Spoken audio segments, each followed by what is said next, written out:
लेकिन आजम साहब एक अच्छी बात ये अच्छी बात है कि ये जो भी सारा बहरान है, सियासी बहरान, मुआशी बहरान, जजेस की नज़र इस पर है, क्योंकि जज साहब कह रहे हैं समात के दौरान कि जिस तरह एक आम शहरी परेशान है मईशत की वजह से, हम भी परेशान हैं। इसलिए हम ये चाहते हैं कि इस मामले का जल्द से जल्द हल निकले और हम सारी रात भी बैठने को तैयार हैं। ये बड़ी खुशाइंद बात है कि बिल्कुल लटकाया नहीं जा रहा, लिंगर ऑन नहीं किया जा रहा और कहा जा रहा है कि भी आप दलाइल मुकम्मल करें, हम यहाँ बैठे। खबर जो है वो ये है कि इस वक्त फरीकैन के दलाइल मुकम्मल हो गए हैं और जजेस की मुशावरत इस वक्त जारी है। आपको बताएं कि फरीकैन के दलाइल मुकम्मल हो गए हैं और चौधरी शुजात हुसैन के वकील ने भी दलाइल दिया आखिर में, तो उनके भी दलाइल मुकम्मल हो गए और जजेस की मुशावरत इस वक्त जारी है।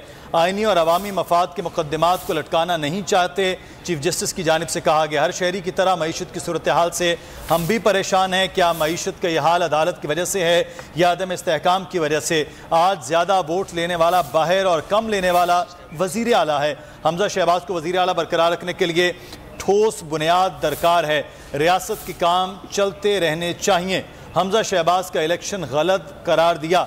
चीफ जस्टिस ने कहा कि हमने हमजा शहबाज को 1 जुलाई को वजारत आला से नहीं हटाया, हम मामले को तूल नहीं देना चाहते। ये सलाहुद्दीन जो वकील हैं शुजात के, उन्होंने ये बात की। वज़ीर आला के इलेक्शन से पहले भी फरीकैन को बुलाकर मुत्तफ़िक किया था, ये चीफ जस्टिस की जानिब से कहा गया। हमजा शहबाज को ज़िमनी इलेक्शन तक बतौर वज़ीर आला बरकरार रखा था। हमजा शहबाज ने पुरअमन और बेहतरीन ज़िमनी इलेक्शन में किरदार अदा किया, ये भी चीफ जस्टिस की जानिब से कहा गया।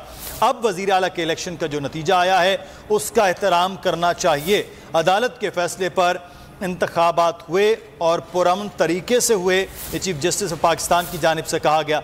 हमें ये ढूंढ कर दें कि कहाँ लिखा है कि पार्टी हेड गैर मुंतखब भी हो तो उसकी बात मानना होती है। बिल्कुल, ये अभी कार्रवाई समात का सिलसिला जारी है। 15 मिनट के लिए अभी इसको मुलतवी